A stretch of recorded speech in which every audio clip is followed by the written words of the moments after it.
ടെക്നോളജീനെ ഇഷ്ടപ്പെടുന്ന ആളാണ്. Trivandrum techno park visit ചെയ്തിട്ടില്ല എന്ന് പറയുന്നത് ഒരു കുറച്ചിട്ട് തന്നെയല്ലേ. എന്നാൽ നമുക്ക് ടെക്നോ പാർക്ക് വിസിറ്റ് ചെയ്യാനും പുതിയ ടെക്നോളജിയെ കുറിച്ച് അറിയാനും ഉള്ളൊരു ഓപ്ഷൻ ഉണ്ടെന്ന് നിങ്ങൾക്ക് അറിയാമോ? 2013 മുതൽ ഇതുവരെ എല്ലാ മാസവും ആദ്യത്തെ ബുധനാഴ്ച ഇൻഡസ്ട്രിയിൽ ലേറ്റസ്റ്റ് ആയിട്ട് നിൽക്കുന്ന ടെക്നോളജീനെ കുറിച്ചുള്ള ഇവന്റ് ഇവിടെ നടക്കുന്നുണ്ട്. അത് കംപ്ലീറ്റ്ലി ഫ്രീ ആണ്. അതിന് നമുക്ക് ടെക്നോ പാർക്കിൽ തന്നെ ഉള്ളവരായിരിക്കണമെന്നില്ല, പുറത്തുള്ളവരോ സ്റ്റുഡൻസോ അല്ലെങ്കിൽ ടെക്നോളജി എൻതൂസിയസ്റ്റ് ആയിട്ടുള്ള ആർക്കും ഈ ഇവന്റ് അറ്റൻഡ് ചെയ്യാം. അവരുടെ ഫയർപോർട്ടേറ്റിയുടെ വെബ്സൈറ്റിൽ പോയി അതിൻ്റെ രജിസ്ട്രേഷൻ നമുക്ക് ചെയ്യാൻ പറ്റും. അത് ചെയ്ത ശേഷം നമ്മൾ ഇവിടെ വന്നു കഴിഞ്ഞ് കഴിഞ്ഞാൽ നമുക്ക് ഇവിടുന്ന് ഗേറ്റിൻ്റെ ഫ്രണ്ടിൽ നിന്ന് തന്നെ നമുക്ക് പാസ് എടുക്കാൻ പറ്റും. നമുക്ക് കിട്ടിയ പാസ് ഇതാണ്. ജസ്റ്റ് ആദ്യമായിട്ട് ടെക്നോ പാർക്കിൽ വരുന്നവർക്ക് ഒരുപാട് കാര്യങ്ങൾ ഇവിടെ കാണാനുണ്ട്. മീൻസ് രണ്ട് സൈഡിലുമായിട്ട് പലതരത്തിലുള്ള കമ്പനികൾക്ക് നമുക്ക് കാണാം. ടാറ്റ എൽഎക്സി, അതേപോലെ തന്നെ TCS.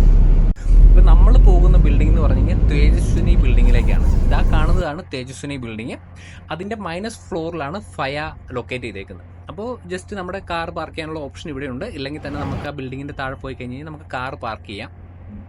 ഇവിടുന്ന് നേരെ എൻട്രൻസിലേക്ക് ചെന്ന് കഴിഞ്ഞ് കഴിഞ്ഞാൽ നമുക്കവിടെ സെക്യൂരിറ്റിയുടെ അടുത്ത് നമുക്ക് തന്ന പാസ് അവിടെ സബ്മിറ്റ് ചെയ്യാം. അതിനുശേഷം നമ്പറും നെയിം എൻ്റർ ചെയ്ത് കഴിഞ്ഞാൽ നമുക്ക് അകത്തേക്ക് പോകാൻ പറ്റും. നമ്മൾ കയറി ചെന്ന ഗ്രൗണ്ട് ഫ്ലോറിലാണ്. ഇവിടെ തന്നെയാണ് നമ്മുടെ കേരള സ്റ്റാർട്ടപ്പ് മിഷനും അതേപോലെ തന്നെ സ്പെരീഡിയൻ, അങ്ങനെ ഒരുപാട് കമ്പനികൾ നമുക്ക് ഇവിടെ തന്നെ കാണാൻ പറ്റും. നമ്മൾ ഇവിടുന്ന് നമുക്ക് പോകേണ്ടത് മൈനസ് ഫ്ലോറിലേക്കാണ്. കയറി ചെല്ലുന്നിടത്ത് തന്നെ നമുക്ക് ലിഫ്റ്റിനെ കാണാൻ പറ്റും. ലെഫ്റ്റ് സൈഡിലുള്ള ലിഫ്റ്റ് വേണം ചൂസ് ചെയ്യാൻ വേണ്ടിയിട്ട്. മാസത്തിലെ ആദ്യത്തെ ബുധനാഴ്ചയാണ് ഇവർ ഈ ഇവൻറ്റ് നടത്തുന്നത്. അതും 5 മണിക്ക് ശേഷമാണ്. എംപ്ലോയീസ് ആയിട്ടുള്ളവർക്കും ടെക്നോ പാർക്കിൽ വർക്ക് ചെയ്യുന്നവർക്കും ഈ ഇവൻറ്റ് അറ്റൻഡ് ചെയ്യാം. നമ്മളിതാ അതിൻ്റെ സൈൻ ബോർഡ് കണ്ടു. നമുക്ക് ലെഫ്റ്റ് സൈഡിലേക്ക് പോയി കഴിഞ്ഞ് കഴിഞ്ഞാൽ അവിടെയാണ് അവരുടെ കമ്പനി ലൊക്കേറ്റ് ചെയ്തേക്കുന്നത്. നമ്മുടെ കൂടെ തന്നെ വേറെ ഒരുപാട് ആൾക്കാരുണ്ട്. അവർ ഓൾറെഡി അതിൻ്റെ അകത്ത് കയറി. നമ്മൾ ഇച്ചിരി ലേറ്റ് ആയിട്ടുണ്ട്. എനിക്ക് വന്നപ്പോഴേക്കും ഇവൻറ്റ് സ്റ്റാർട്ട് ചെയ്തിരുന്നു. ഇൻട്രൊഡക്ഷൻ സെക്ഷനാണ്. ഈ കാണുന്നതാണ് ദീപു ചേട്ടൻ, ഫയ കമ്പനിയുടെ ഒരു മാനേജിംഗ് ഡയറക്ടറാണ്. നമ്മൾ എത്തിക്കഴിഞ്ഞും അങ്ങോട്ട് ഒരുപാട് കുട്ടികൾ കയറി വരുന്നുണ്ടായിരുന്നു. അപ്പോൾ അവർ സംസാരിക്കുന്നതെന്ന് പറഞ്ഞു കഴിഞ്ഞാൽ UPI ഒക്കെ പോലെ തന്നെ പൊട്ടൻഷ്യലായിട്ട് കൊമേഴ്സിന് വേണ്ടിയിട്ട് ONDC എന്ന് പറഞ്ഞൊരു പ്ലാറ്റ്ഫോമും അതിന് യൂസ് ചെയ്യുന്ന ബെക്കൻ പ്രോട്ടോക്കോളിനെ കുറിച്ച് വരുന്നുള്ള ഡിസ്കഷൻ.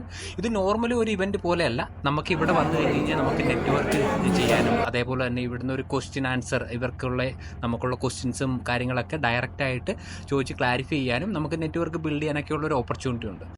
ഇവൻറ്റിന് ശേഷം നമുക്ക് ടെക്നോ പാർക്കിൻ്റെ മേളിൽ പോയി കഴിഞ്ഞാൽ ടെക്നോ പാർക്കിൻ്റെ ഒരു വ്യൂ ഒക്കെ എൻജോയ് ചെയ്യാനുള്ള ഒരു ഓപ്പർച്യൂണിറ്റിയും ഇവിടെ നിന്ന് കിട്ടുന്നതാണ്. അതിനുശേഷം ഞങ്ങളൊരു 9-9:30 ആയപ്പോഴേക്കും നമ്മൾ ടെക്നോ പാർക്കിൽ നിന്ന് ഇറങ്ങി. ഈ മന്തിൽ ഫയർപോർട്ടേറ്റിക്ക് നിങ്ങൾക്ക് ജോയിൻ ചെയ്യണമെന്നുണ്ടെങ്കിൽ ഞാൻ അവരുടെ വെബ്സൈറ്റിൻ്റെ ലിങ്ക് എൻ്റെ ഡിസ്ക്രിപ്ഷനിൽ കൊടുത്തേക്കാം. നിങ്ങൾക്ക് രജിസ്റ്റർ ചെയ്ത് കഴിഞ്ഞാൽ നാളെയാണ് അവരുടെ ഇവൻറ്റ് നടക്കുന്നത്. 5 മണിക്ക് ടെക്നോ പാർക്ക് തേജസ്വിനി ബിൽഡിങ്ങിൽ വെച്ചിട്ടാണ്. നിങ്ങൾക്ക് വരുന്നുണ്ടെങ്കിൽ നമുക്ക് നാളെ അവിടെ വെച്ച് കാണാം.